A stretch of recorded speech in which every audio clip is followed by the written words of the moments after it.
कार्तिक महात्म अध्याय 12। राजा पृथु ने हाथ जोड़कर देवर्षि नारद जी से कहा, हे महाराज, अब भगवान की पूजा का महात्म सुनाने की कृपा कीजिए। तब नारद जी बोले, हे राजा पृथु, जो मनोविनोद से भी भजन करता है उसको परम पद प्राप्त होता है। जो श्रद्धायुक्त होकर भजन करता है उसके महात्म का वर्णन नहीं किया जा सकता। इस संबंध में एक अति प्राचीन इतिहास सुनाता हूँ, ध्यान पूर्वक सुनो। नारद जी ने कहा, कलिंद पर्वत पर दीर्घपुर नामक नगर में सुबाहु नाम का एक अत्यंत धर्मात्मा राजा राज्य करता था। वह प्रजा का पुत्र के समान पालन करता था। उसके धूम्रकेश नाम का एक पुत्र था जो अत्यंत दुराचारी, पर स्त्रीगामी, चोर तथा जुआरी था। पुत्र के दुराचरणों के कारण राजा सुबाहु ने उसे अनेक प्रकार की ताड़नाएं दी, परंतु किसी प्रकार नहीं माना। एक दिन खेलते हुए उसकी गेंद छोटी रानी के महल में जा गिरी। जब वह गेंद लेने के लिए महल में गया, उसकी विमाता छोटी रानी उस पर मोहित हो गई। उन दोनों ने कामांध होकर भोग विलास किया। जब राजा को इस बात का पता चला तो राजा ने धूम्रकेश को प्राण दंड तो नहीं दिया, परंतु उसे अपने राज्य से बाहर निकाल दिया। अब राजकुमार वन में रहकर प्रतिदिन मांस मदिरा खाता पीता, रात्रि को वैश्याओं के यहाँ निवास करता, चोरी आदि करके जो भी धन प्राप्त होता सब वैश्याओं को दे देता। इस प्रकार से अनेक वर्ष व्यतीत हो गए। एक समय वह भटकते भटकते वृंदावन में पहुंच गया। वृंदावन में धूम्रकेश ने सत्यव्रत नामक एक परम विष्णु भक्त को देखा, जो अपना घर बार छोड़कर कार्तिक मास में वृंदावन में रहकर भगवान का पूजन करता तथा केवल कंदमूल और फल खाता था। वह भक्त प्रतिदिन भगवान से प्रार्थना करता, हे भगवान, इस दुख रूपी संसार में डूब रहे मुझे दिन की आप रक्षा करें। मैं राधा जी सहित आपको बारंबार नमस्कार करता हूँ। प्रेम मगन होकर वह कभी कभी रोने लगता, कभी गाने लगता, कभी नाचने लगता। धूम्रकेश ने उस भक्त की जब ये क्रियाएं देखी तो रात्रि को वेश्या के घर आकर मिट्टी की एक मूर्ति बनाकर वैसे ही सब कृत्य किए और अंत में स्तुति आदि करके वेश्या के घर में ही सो गया। देव योग से राजा के दूत भी उसी समय वहाँ आ गए। उनके हाथ से धूम्रकेश मारा गया। यमदूत उसको महापापी समझकर मारते हुए पकड़कर यमराज के पास ले गए।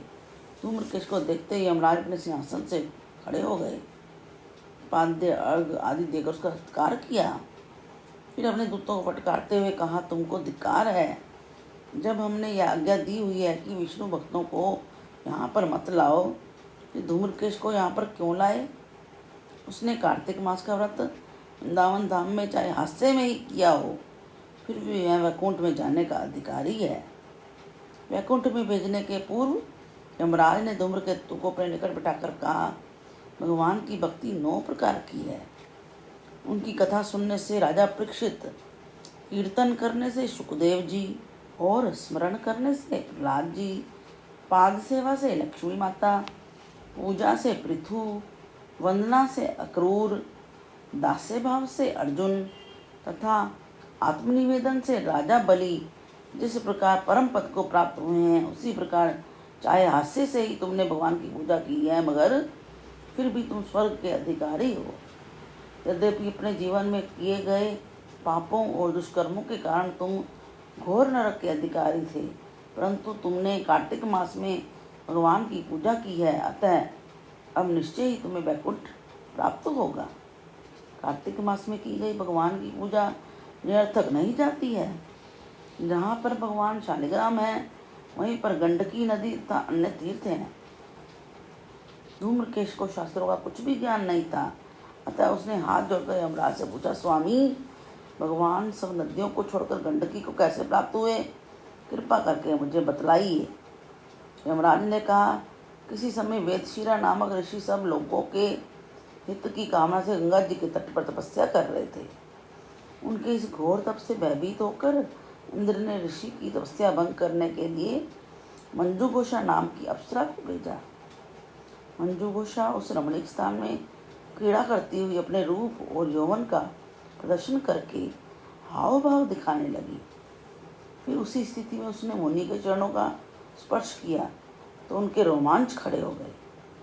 इसके बाद मुनि को अपने वशीभूत जान मंजू घोषा ने दोनों भुजाएं उनके गले में डाल दी। तब क्रोधित होकर मुनि ने श्राप दिया, तुम मुझे इस संसार सागर में डालने को उद्यत हुई हो, इसलिए नदी बन जाओ। मुनि का श्राप सुनकर मंजू घोषा रोने बिलखने लगी।